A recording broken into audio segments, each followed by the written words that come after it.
Well, good evening once again from our NBC News headquarters here in New York. Day 1085 of the Trump administration and 299 days until the presidential election. Donald Trump is making a new case for ordering the killing that brought the U.S. to the brink of a wider conflict with Iran. This morning in the Roosevelt Room, Trump defended the drone strike that dispatched the Iranian commander 1 week ago now, and he continued to make his case tonight at his first rally of this 2020 election year in the critical state of Ohio. We caught a total monster, and we took him out, and that should have happened a long time ago.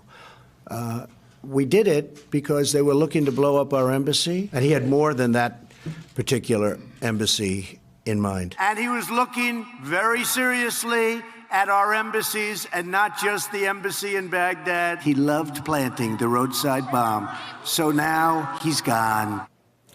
Up until now, all this administration had said is that Soleimani was planning imminent attacks on Americans and U.S. interests in the Middle East. There was also the explanation top Trump officials gave Congress at that classified briefing yesterday. Democrats came out highly critical, and indeed, so did some Republicans. Late this afternoon, the House passed a war powers resolution that forces Trump to go to Congress for authorization before taking any future military action against Iran. The vote was 224 to 194, mostly along party lines. Tonight, Trump blasted the vote, and House Democrats moved to put a check on his powers to reassert congressional authority. They're all trying to say, how dare you take him out that way? You should get permission from Congress. These are split-second decisions. You have to make a decision. So they don't want me to make that decision. They want me to call up, maybe go over there. Let me go over to Congress, or come on over to the White House. Let's talk about it. We heard where he was. We knew the way he was getting there.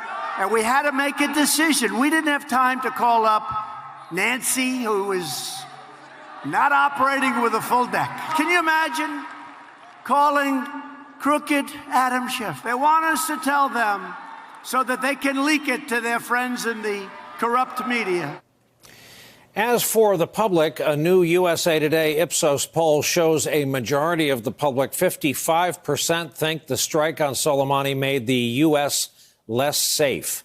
Less than a quarter say the U.S. is safer as a result. Tonight, one tragic result of this latest conflict has become clear. It appears Iranian missiles shot down a commercial jetliner just after takeoff on the very same night as that missile attack. We'll have more on that a bit later on in our broadcast. Meanwhile, Trump is trying to manage the fallout from all of this as he watches Mitch McConnell fight his battles on impeachment. NBC News reporting the two met yesterday at the White House to talk about it. Today, McConnell issued this new warning to Pelosi, who has yet to transmit those articles of impeachment over to the Senate. If the Speaker continues to refuse to take her own accusations to trial, the Senate will move forward next week with the business of our people. We will operate on the assumption that House Democrats are too embarrassed to ever move forward.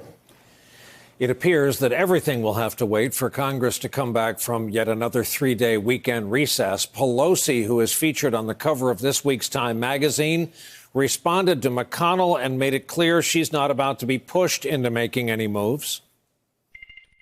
We are concerned that the senators will not be able to live up to the oath that they must take to have an impartial trial. So are you willing to hold on to the articles indefinitely? No, I'm not holding them indefinitely. I'll send them over when I'm ready.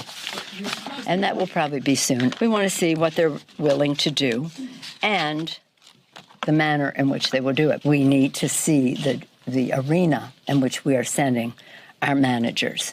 Is that too much to ask?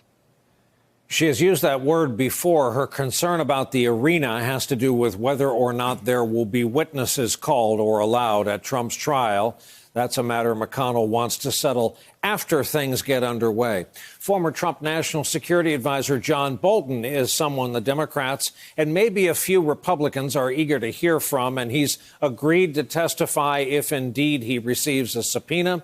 Today, Trump sounded somewhat hesitant about the prospect of this particular former employee under oath. Please Do you have a do. problem with John Bolton testifying in the Senate trial? I'd have to ask the lawyers because we do have to me, for the future, we have to protect presidential privilege. When we start allowing national security advisors to just go up and say whatever they want to say, we can't do that. Hey there, I'm Chris Hayes from MSNBC. Thanks for watching MSNBC on YouTube. If you want to keep up to date with the videos we're putting out, you can click subscribe just below me or click over on this list to see lots of other great videos.